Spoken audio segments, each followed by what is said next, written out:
What do you get when you combine the elegance of the Ontario wine region with the brawn of the Camaro muscle car? You get the Ontario Camaro Nationals. We'll take a look at this 3-day event and its participants today on CarFest.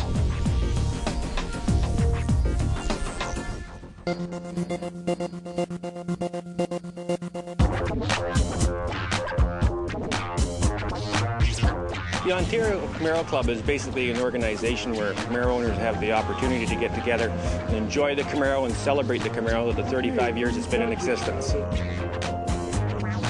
It's important that we have an annual get-together, and this is the Ontario Camaro Nationals. As far as I know, this is the biggest all-Camaro show that you'll encounter in Ontario and Canada, for that matter. And it's our crown jewel from the club. We put a lot of time and effort into it, and it gives everybody the opportunity to bring their Camaro here, to shine it, to show it, to get a chance to cruise with it, and naturally turn it into a real social event with the Camaro being the common denominator. Remember, this is a show and shine. Don't think that a quick wash and wax will win you a trophy here. You've got to work for it to earn it. I spend about a week and a half to 2 weeks just cleaning it. I get underneath it, I detail the frame, everything on the car has been detailed. You know, pretty long day sometimes. But once basically you get it clean, it's just kind of a spruce up sort of thing. Now you know it's a Camaro, but you'll be surprised to learn what this car was and what it's become.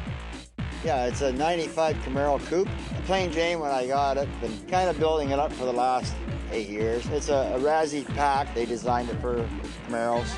Motor's a V6, 3.4. We had minor work to it. Runs on nitrous. Underdrive pulleys, heads have been done.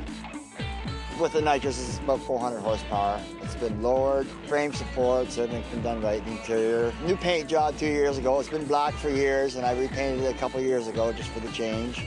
It's a pretty good car. It's a good show car. It's just a toy we play with now. So we have the 67 convertible right behind us is also ours too. So that's where we just kind of got the generation between the 67 and the 95.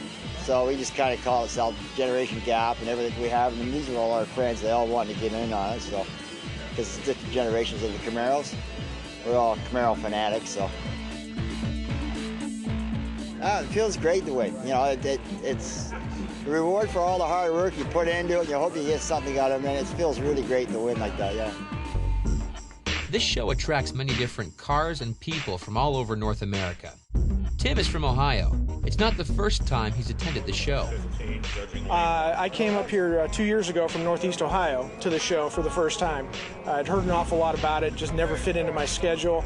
I was just blown away with the quality of cars that were up here and really felt honored to be able to make it up here and wanted to make a return trip. This happened to work out for me. What you're looking at is a 2002 Tom Henry Camaro SS. It's one of 32 cars that were ordered through the Tom Henry dealership in Pittsburgh, Pennsylvania. The car was tuned and modified by GMMG out of Marietta, Georgia. This is a 380 horsepower package. Basically what was done, there was underdrive pulley put on the front crank, some exhaust manifold work, chambered exhaust system, little tweaking of the computer to generate a few extra horsepower in the car. The rims were also part of the package. They're American Racing Torque Thrust 2s, and the spokes have been powder coated a gunmetal gray. Yeah, I've done some suspension modifications to the car. I added a BMR shock tower brace, BMR panhard bar in the rear end, lower control arms from BMR, and I have SLP bolt-on subframe connectors. There are 3 major steps involved in any show and shine. First, you got to clean your car. Once ready, an event official will classify your car, and then finally, it'll be judged. Now, Tim's car has been placed in the supercar class, a class reserved for the rarest and most admired cars. Going into the supercar class, you end up running up against some very elite cars. Some 69 Copos, 69 Yankos, Dick Harrell 69 car. I know there's a Hot Rod edition car that's similar to mine that should end up in that class. And it's just very stiff competition. So, how will Tim do in the judging? Well, we'll find out later in the show.